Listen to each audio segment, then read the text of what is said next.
The night it all really started, nothing happened. No slammed doors, no screaming, just silence, the kind of silence that makes the hum of the refrigerator sound like a siren.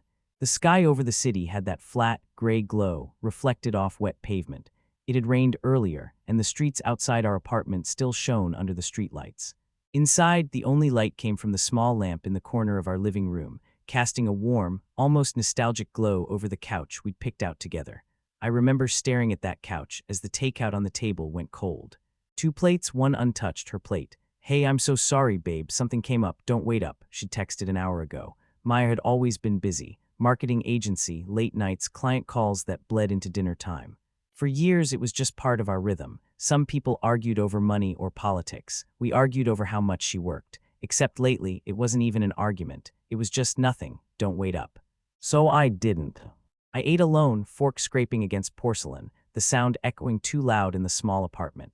The TV was on but muted, the news anchors mouthing tragedy with no sound. Rain tapped against the window, softer now like it was tired. Her chair at the table was empty. It had been empty a lot lately. I tried not to read into it. People drift, then realign. That's what everyone says. Relationships have seasons. We were just in winter, that's all. Still, winter has a way of making everything feel like it might not come back. I glanced at my phone again. Last seen, 9:12 p.m. It was 11:47. I locked the screen, unlocked it, opened our chat, closed it. The little profile photo of her laughing in the sun at Coney Island felt like a snapshot from another life. That day, she'd thrown her ice cream at my face because a pigeon landed too close, and we'd laughed so hard we'd had to sit down on the pavement. Now the apartment smelled faintly of fried rice and loneliness. I tried to convince myself she was just caught up at work, a campaign, a client crisis, a late-night meeting, but people in crisis usually text back. I checked again, nothing. At some point, my eyes drifted to the framed photo on the bookshelf. Our wedding day, her in that simple white dress, hair pinned back, eyes shining, my arm around her waist, like I could keep her there forever if I just held on tight enough. I didn't know then that love doesn't work like that. You can't hold someone into staying. You can only give them reasons to want to. Around midnight, the lock finally clicked. Her footsteps were careful, too careful. Like she was rehearsing quiet. "Hey," I called, trying to sound casual, like I hadn't been listening for that sound for hours. She froze at the doorway to the living room. Her hair was slightly tousled, makeup smudged just enough to be noticeable. Not the exhausted kind of smudge, the lived-in kind. "Hey," she replied. Her smile was small and tired. "You're still up?" "Yeah." You said not to wait up." I tried to make it a joke. It landed flat between us like a dropped plate. She looked at the table, at the cold food, at the empty chair. Something flickered across her face. Guilt, annoyance. It was gone too fast to know. "Long day," she murmured, setting her bag down. "Client emergency, you know how it is." I nodded even though I didn't. Not anymore. The details had stopped making their way home. I just got the headlines now. "Long day, client emergency, busy week." "You could have called," I said softly. Her shoulders tightened almost imperceptibly. "Daniel, I texted you." "You texted, don't wait up. That's not really the same thing." She sighed. "Can we not do this tonight? I'm exhausted." The way she said this made me feel like a chore. I wanted to ask where she'd really been. I wanted to ask why her perfume smelled different. Why there was a faint hint of cologne that wasn't mine hanging around her. Instead, I swallowed it, like I'd been swallowing a lot of things lately. "Sure," I said, "we can talk later." She nodded and walked past me, down the hallway to the bedroom. Her footsteps were softer now, almost apologetic. I stayed on the couch, staring at the TV, at the muted images of people's lives falling apart on the evening news. The irony wasn't lost on me. The drift didn't happen all at once. It was gradual, canceled date nights, phone turned face down, laughter that used to be shared now quietly sent to someone else on the other side of a locked screen. One night, I came home early from work. That was when I noticed the pattern. Her laptop was open on the kitchen counter, screen still on. Messages popped up in the corner faster than I could read them. A name, Ethan. I'd never heard her mention an Ethan. I told myself it was work-related. She worked in teams. Teams had Ethans and Jessicas and Ryans who stayed late and ordered pizza while designing campaigns. People joked. People flirted sometimes. It didn't mean anything. Except the messages didn't look like work. Still thinking about last night. "You're unreals. You know I'm the alpha here, right? He doesn't need to know." That word hit me like a punch. Alpha. I stared at it, at the little laughing emoji beside it, and felt something fold in on itself inside my chest. My ears rang. The room blurred at the edges. I didn't scroll. I didn't need to. The few lines on the screen were enough to redraw my entire relationship in a different light. The front door opened. "Babes, you home?" Her voice floated in lazily, like any normal day. I snapped the laptop shut, my hands suddenly trembling. "In here," I called, trying to steady my voice. She came into the kitchen, setting her keys down. Her eyes flicked to the laptop, then to me, just a second too long. "Everything okay?" she asked. "Yeah," I forced a smile. "Just got home." She nodded slowly. "Cool. I thought you worked late Thursdays." "I came back earlies." Our eyes met. For the first time in years, I couldn't read hers. There was distance now, an almost tangible space between us, even though we stood only a few feet apart. The hum of the fridge filled the silence, the city outside going on with its life, cars passing, horns honking, people laughing on sidewalks. Inside, something had cracked. That night, she slept with her back to me. I lay awake, watching the faint glow of the street lamp leak through the blinds, painting pale lines across the ceiling. The rain started again, soft at first, then steadier. Each drop landed like a question I was too afraid to ask. Who is he? How long? Why? Days turned into weeks. She was different, kinder in small, guilty ways. Coffee left ready for me in the morning, a hand on my shoulder in passing. A quick kiss on the cheek instead of the usual distracted peck, like she was compensating for something she thought I couldn't see. But I did see it, the way she smiled at her phone. The way she angled the screen away from me just slightly. The new lingerie that I only saw once and never again. One evening, as she hopped into the shower, her phone buzzed on the nightstand. Once, twice, 3 times, I stared at it. Felt the war inside me between the man who wanted to trust his wife and the man whose gut twisted every time she said, "Late meeting." The screen lit up. "Ethan, you know he's not on your level. I'm the alpha. You deserve better."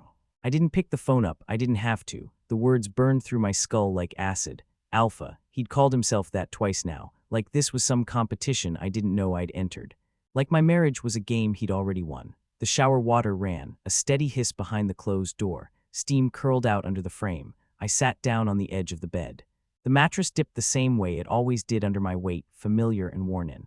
But I felt like a stranger in my own life. The realization fully landed, not as a sudden impact, but as a slow, suffocating wave. She was in love with someone else, and he thought he was better than me in every way. The man who called himself the alpha was taking my wife away from me, piece by quiet piece. The shower stopped. Her footsteps approached. I stayed seated on the edge of the bed, staring at the glowing phone, knowing the moment I looked up and met her eyes, nothing between us would ever be the same again. And for a heartbeat, with the sound of water still dripping in the bathroom, everything hung there, between what I knew and what I was still pretending not to know. Then the bedroom door handle turned, and I realized with a strange, distant calm that I would have to choose, confront the truth or keep collapsing in silence. She stepped into the bedroom wrapped in a towel, skin still damp, hair twisted up. The smell of her shampoo, coconut, and something floral filled the room. It used to be comforting. Now it made my stomach twist. Her eyes went straight to the nightstand, to the phone, to me. Our gazes met for a brief second, then slid away like magnets turned the wrong way around. "You okay?" she asked, voice light, too light. Something in me snapped, but not loudly. It was a quiet break, like glass cracking under slow pressure. "How long have you been talking to him?" I asked. The question came out softer than expected, almost gentle. Her body tensed. "Talking to who?" I looked at the phone. She followed my eyes. Her face went pale, then flushed. She swallowed hard. "Daniel." "How long?" I repeated. The room shrank around us. The soft lamp light, the familiar hum of the city outside, the faint pattern of the bedsheet between my fingers, all of it felt suddenly hyperreal, like my senses had been turned up too high. She sat slowly at the edge of the dresser, towel clutched tight. "It's not what you think." "Then tell me what it is," I said. She opened her mouth, closed it, looked down. Her silence was louder than any confession. The phone buzzed again. Both of us flinched. Her hand moved instinctively toward it, then froze mid-reach. I picked it up before she could. The screen showed the preview. "Ethan, you with him now, remember what I said. You deserve an alpha, not a boy." The word boy hit me harder than alpha. I wasn't perfect. I knew that. I forgot anniversaries sometimes. I worked late. I got lost in my own head. But a boy. After everything we'd built, every bill paid, every rough patch weathered, I handed her the phone. She didn't take it. "When did it start?" I asked again, my voice almost calm. "Daniel, can we please not like this?" Her eyes were wet now. "I wanted to talk to you. I didn't know how." "That's the thing, Maya," I said quietly. "Talking would have been before you let someone else call himself the alpha in my marriage." She flinched like I'd slapped her. Outside, a siren wailed somewhere far off. The rain had stopped, but the street still shone, reflecting traffic lights that blinked red, yellow, green like the city couldn't make up its mind. She finally whispered, "A few months." My chest tightened. "Months," I repeated. "And all this time you came home, slept next to me, ate dinner with me." "It wasn't like that," she said quickly, tears starting to spill over. "It started as nothing, jokes, compliments. I was just lonely, okay? You were always tired, distracted. We stopped talking about anything real." He listened. He made me feel seen. "And then," I asked, my voice barely above a whisper. She looked away. "You slept with him," I said for her. She let out a sound somewhere between a sob and a sigh. "It wasn't planned." "No," I said, "I guess it never is." The image of them together flashed uninvited in my mind. Her laugh. Her neck, his hands. I stood up because sitting suddenly felt impossible. The room seemed too small, holding too much air that didn't want to stay inside my lungs. I walked to the window and pushed the curtain aside, staring down at the street, at strangers going about their lives, completely unaware that a world had just ended 3 stories above them. His words echoed in my head. "I'm the alpha. You deserve better. You deserve an alpha, not a boy." The worst part wasn't even that he said it. It was the fear that on some level she might have believed him. Behind me, the bed springs creaked as she shifted. "I'm so sorry, Daniel," she whispered. "I never meant to hurt you like this." The apology floated in the air between us, thin and fragile. "Hurt me like this." As if there were scales where you could pick the exact degree of betrayal and measure it out carefully. "Do you love him?" The question cut out of me before I could stop it. She hesitated. The hesitation was enough. "Do you?" I repeated. She swallowed, wiped at her face. "I don't know," it felt intense, like oxygen after holding my breath for too long. It made me feel powerful, wanted, alive. "And what did I make you feel?" I asked. She closed her eyes, tears squeezing out. "Safe, steady, home." Safe, steady, home, somehow, hearing that hurt almost as much. Because I realized that somewhere along the way, safe had become boring, steady had become invisible.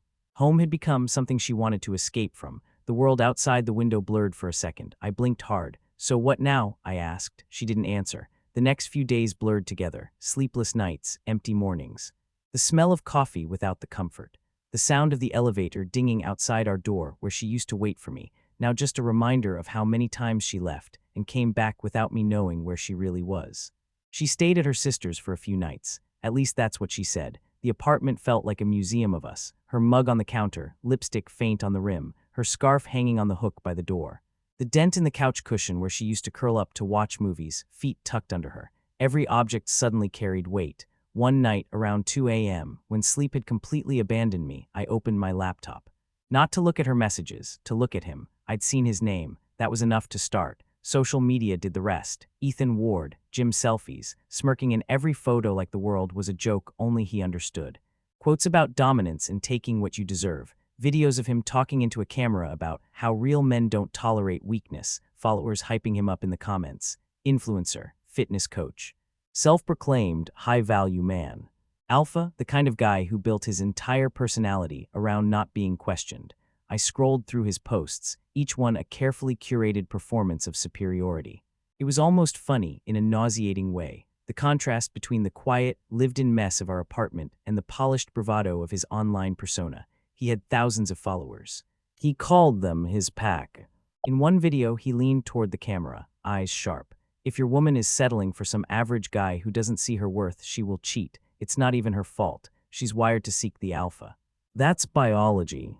I paused the video. My own reflection stared back at me from the dark screen. Maybe this was why she hadn't told me his name, because once I saw him, saw his world, I'd have to accept something unbearable. She didn't just cheat with a stranger. She chose him over me, and he thought taking what was mine made him more of a man. I closed the laptop. The apartment was so quiet I could hear the clock in the kitchen ticking. Each second felt like a question. Stay, leave, fight, collapse. The next morning, she came by to talk. We sat at the little dining table, the same table where we'd eaten first anniversary pancakes at midnight, laughing with powdered sugar on our faces. Now it was just wood, surface, distance. Her eyes were ringed with exhaustion. Mine probably were too. "I told him I need space," she said, staring at her hands. "You told him," I repeated, "not me." She winced. "I'm here, aren't I?" "Physically, sure." Silence settled again. Outside, the city buzzed, but up here it felt like someone had pressed mute. "I don't want to lose you," she whispered. "You already did," I said quietly. "You just haven't accepted it yet." Her head snapped up. That's not fair. We've been broken for a long time. Broken isn't the same as betrayed. She exhaled shakily. I know I messed up. I should have come to you first. I should have told you how lonely I felt, how small, like I'd become this supporting character in my own life, when he. Don't, I cut in, sharper than intended. Don't tell me what he made you feel. I get enough of his speeches online. Her eyes widened. You looked him up. Of course I did, I said. If someone breaks into your life and steals half of it, you want to see his face. It wasn't, she stopped herself. He didn't steal me. I made choices. For the first time, she said something that felt honest. You know what he called himself? I asked. He called himself the Alpha, like he's some main character in a nature documentary and the rest of us are background animals. She flinched. He's intense. He's not always like that. That's the thing, Maya, I said softly. You say that like it makes it better. I leaned back, staring at the empty chair beside her. Her chair, my side. Two spots that once felt like a team, now just coordinates on a map of a place that didn't exist anymore. I didn't fight him, I said, more to myself than to her. I didn't even know there was a competition. I was busy trying to build a life, pay rent, show up. I thought that was what made a man. It does, she whispered. Apparently not enough, I said. The conversation dissolved into tears and apologies that circled the same drain. Nothing resolved, nothing fixed. In the days that followed, something inside me shifted. The grief stayed, the hollow, aching grief of losing someone who was still technically alive, still technically reachable. But beneath it, a small, stubborn seed of something else started to grow. Not anger, not yet, just resolve. One evening, around dusk, when the sky outside was that soft blue that happens before the city lights fully wake up, my phone buzzed. An unknown number. Is this Daniel? The text read. My heart knew before my head did. Who's asking? I replied. There was a long pause, then, this is Ethan. We should talk man to man. I stared at the screen. Of course he would text like that. Man to man, alpha to boy. My finger hovered over the delete button. Then slowly I typed back. Yeah, I wrote, we should. His reply came quickly, like he'd been waiting. Tomorrow, 7 p.m., there's a cafe on 8th and Willow. I'll show you what a real man looks like. I almost laughed at that. Real man, alpha, all these words he clung to like armor. Sure, I sent, tomorrow. As the message went through, the apartment felt suddenly still, like it was holding its breath with me. I didn't know exactly what I was going to say to him. I just knew one thing. He walked into my life calling himself the Alpha, but he had no idea yet just how small he was about to feel. And as night settled over the city again, with rain starting up against the windows, I lay awake, not sick with uncertainty this time, but quietly, fiercely resolved. If he wanted man to man, he was going to get it. Just not the way he expected. The cafe on 8th and Willow was one of those places that tried hard to look effortless. Exposed brick walls, Edison bulbs, baristas with tattoos and tired eyes. The smell of espresso and something sweet hovered in the air, comforting in an almost cruel way. It was drizzling outside, the kind of steady, fine rain that clung to your clothes and made the whole city feel like it was exhaling. People came in shaking off umbrellas, laughing in that hurried, distracted way city people do. I walked in right on time. He was already there. I recognized him instantly from his online world. Same sharp jaw. Same Jim Harden's shoulders. Same haircut that said he cared just enough to look effortlessly styled. He sat in the corner, back against the wall, facing the door, of course, a mug of black coffee in front of him. Phone on the table, screen faced up like an extension of his hand. His eyes tracked me as I crossed the room. When I got closer, he smiled. Not warmly, more like a cat noticing a bird. Daniel, he said, standing just enough to offer a handshake. His grip was firm, intentionally so, a test. I didn't squeeze back harder. I just held it steady, then let go. Ethan, I replied. He gestured to the chair opposite him. Zed. The command grated, but I sat anyway. Not because he told me to, but because I had come here to listen, to see him up close, to decide something about myself. Up close, he looked exactly like his photos, and somehow smaller. Not in size, in presence. There was an overcompensation in the way he sat, legs spread a little too wide, shoulders a little too square.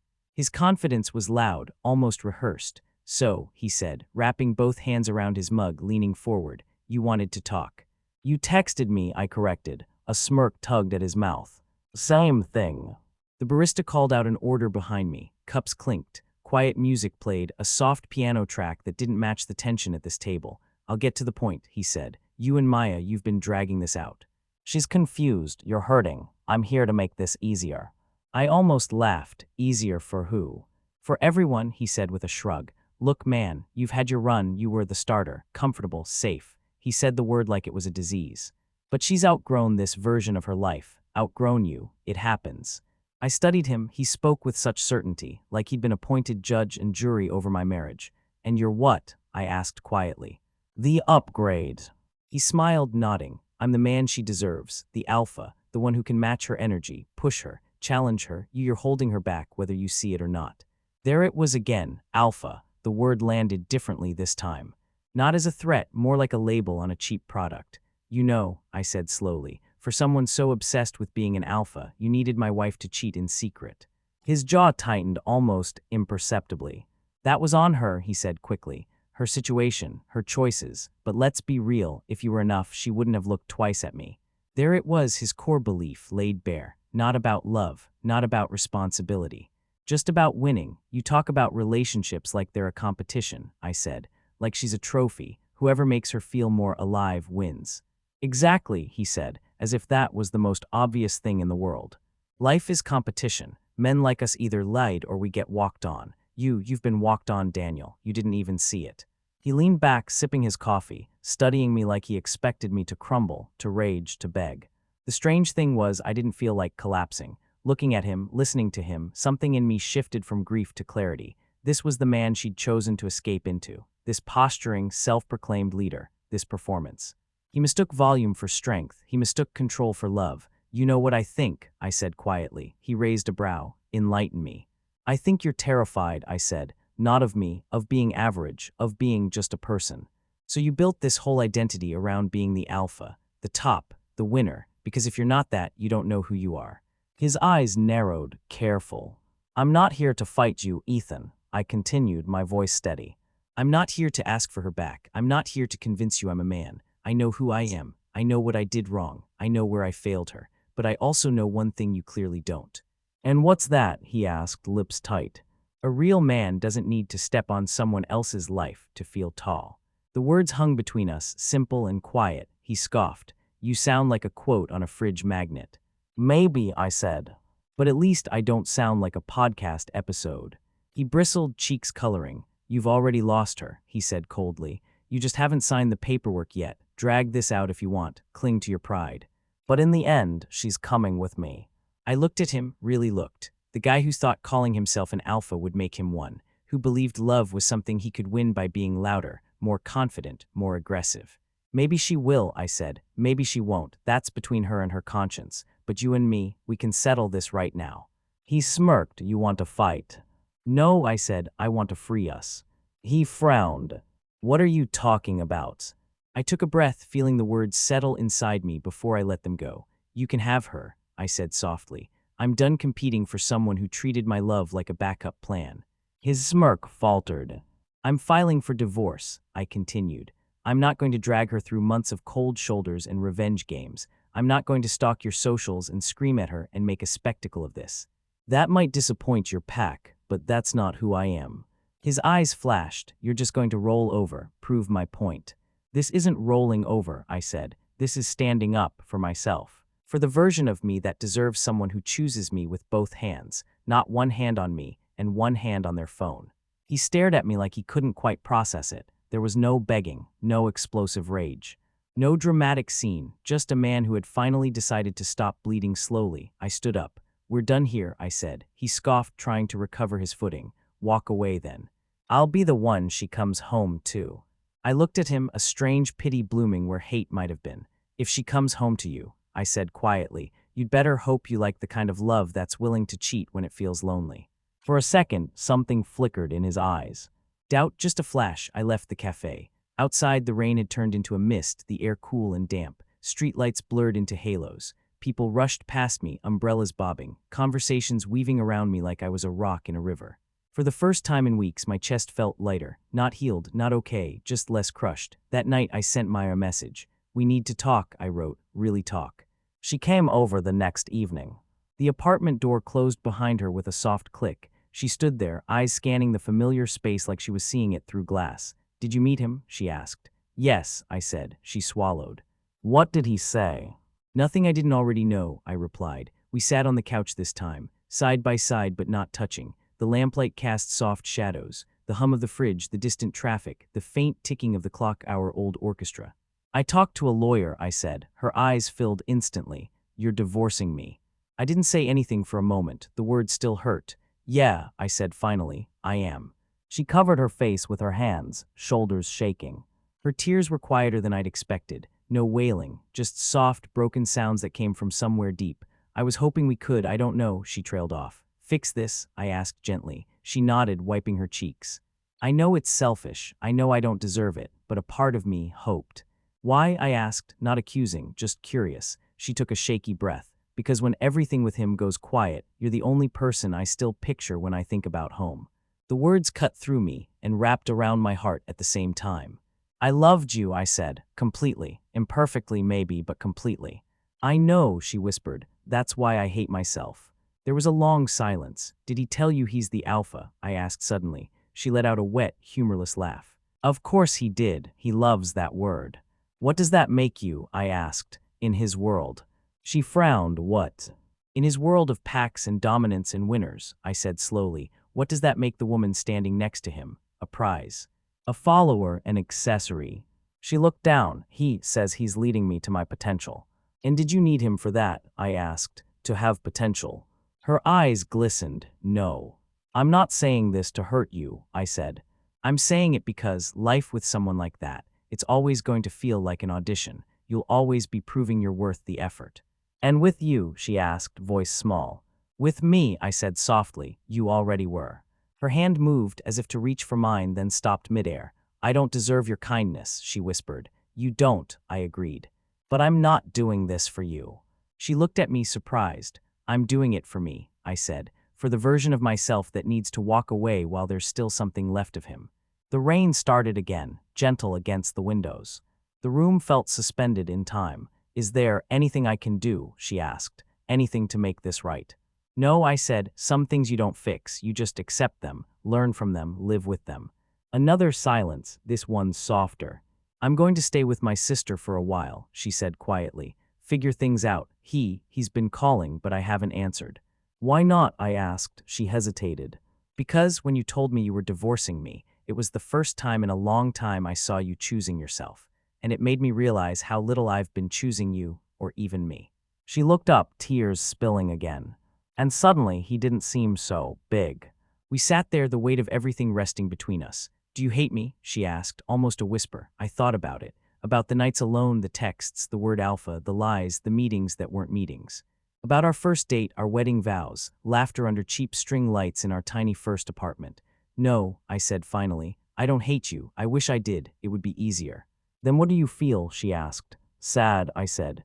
Mostly sad. Sad for what we could have been if you'd told me you were lonely instead of finding someone who called himself the alpha.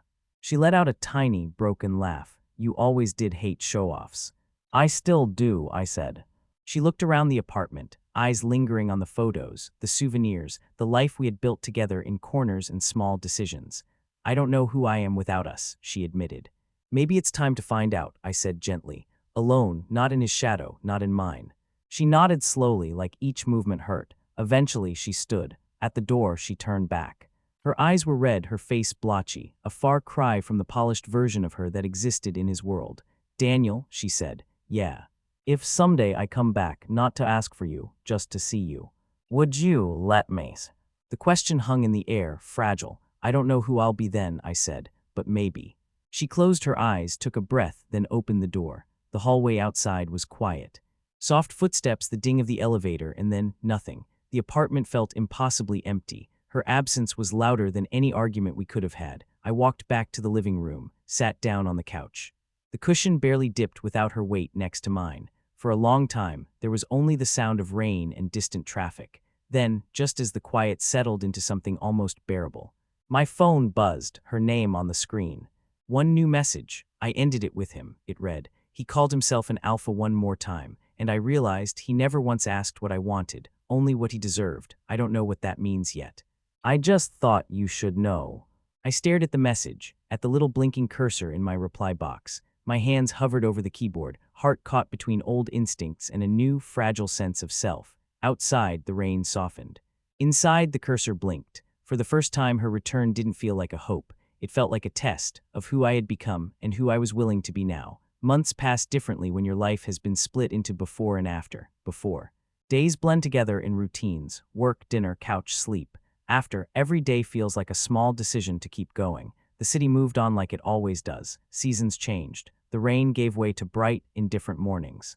People spilled out onto sidewalks, coffees in hand, laughter in the air as if heartbreak didn't exist 3 floors up at 2 p.m. on a Tuesday. The apartment changed too, slowly. Her mug disappeared from the counter one day when her sister came to collect the rest of her things. The photos came down, one by one, not all, just the ones where looking at them hurt more than they helped. The empty spaces they left on the walls felt honest. Mornings were the hardest at first. Waking up alone, that split second where the brain hasn't caught up yet and still expects familiar warmth on the other side of the bed. Then the cold sheet, the remembering. But over time, something shifted. The quiet that once felt suffocating started to feel gentle, like the city had turned down the volume just enough for me to hear myself think.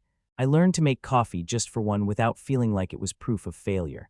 I learned to cook for myself, not just reheating leftovers, but actually trying recipes, burning them, trying again.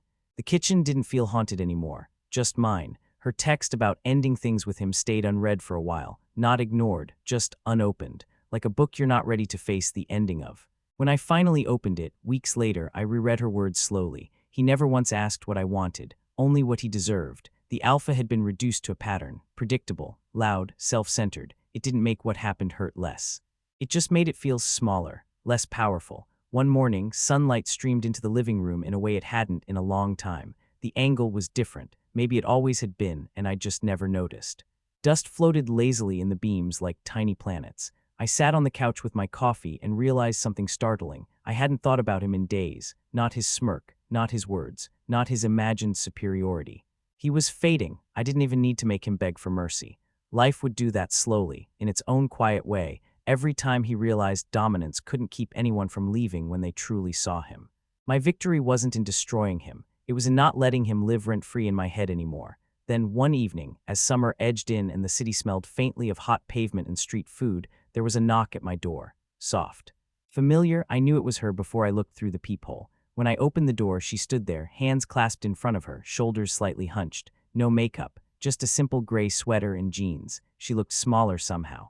Not physically, just less inflated. "Hey," she said. "Hey," I replied. The hallway was quiet. A light flickered near the stairwell. Somewhere a dog barked faintly. "Can I come in?" she asked. I hesitated, then stepped aside. She walked in slowly, eyes drifting over the room. The missing photos, the rearranged bookshelf, the single mug on the coffee table. "It looks different," she said. "It is," I replied. We sat opposite each other this time, she on the armchair. "Me on the couch. How have you been?" she asked. "Honest answer," I said. She nodded. "Up and down," I admitted. "Some days are fine, some days not so much, but I'm getting there." She smiled sadly. "I'm glad. You deserve peace." "And you?" I asked. She let out a breath. "Therapy, lots of it. My sister threatened to drag me there herself if I didn't go. I've been unpacking a lot." She twisted a ring on her finger, a ring that wasn't her wedding band. That one had been left in a small dish on the kitchen counter months ago, shining alone under the harsh morning light.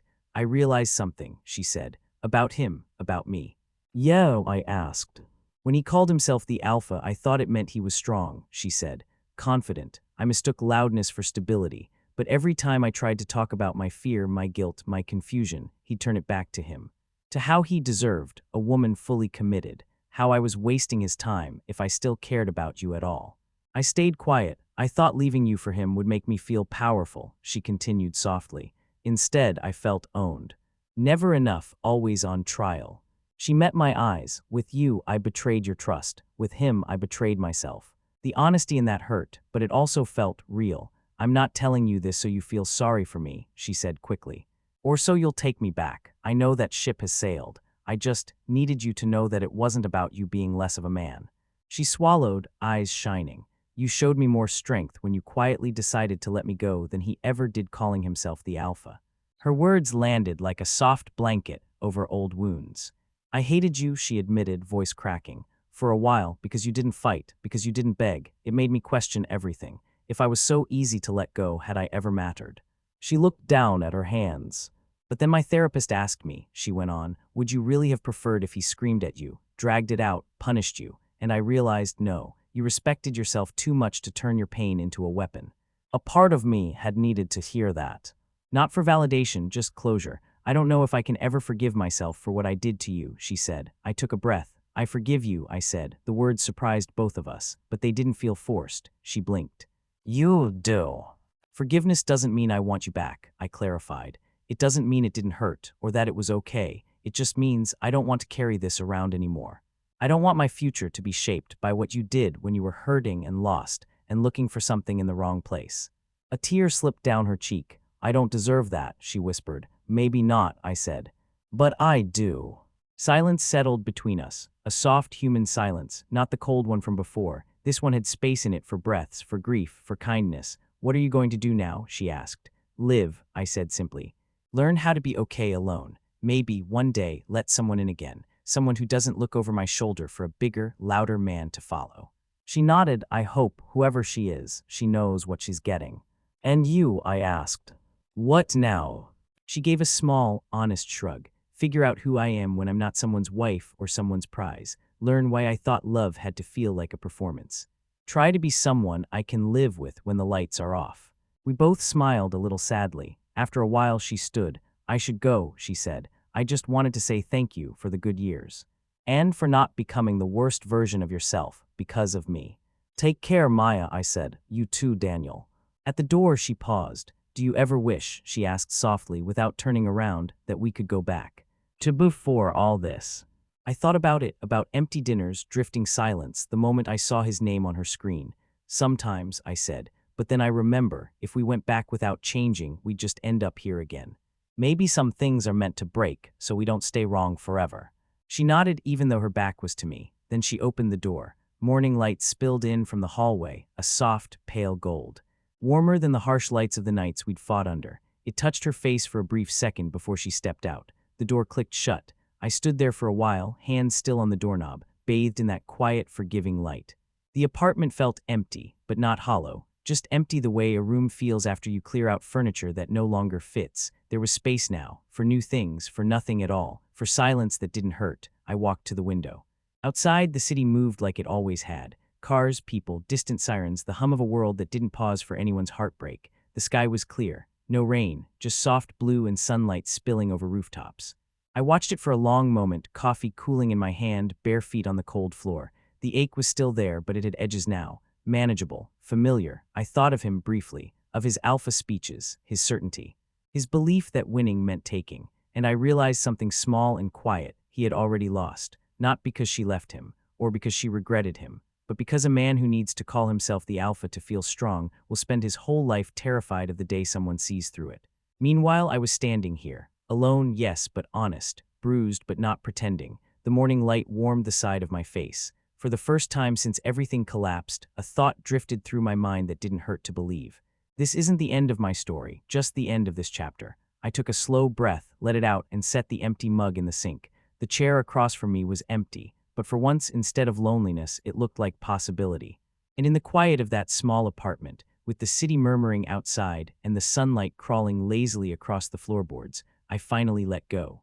Not with a dramatic gesture, not with a shouted goodbye, but with a soft, steady acceptance that lived in my bones. Some loves break you, some betrayals break open the parts of you that needed light. This was both. And as the morning slipped gently into day, the only sound in the room was my own heartbeat, slow and steady, learning how to keep going without he. Morning slipped gently into day, the only sound in the room was my own heartbeat, slow and steady, learning how to keep going without he.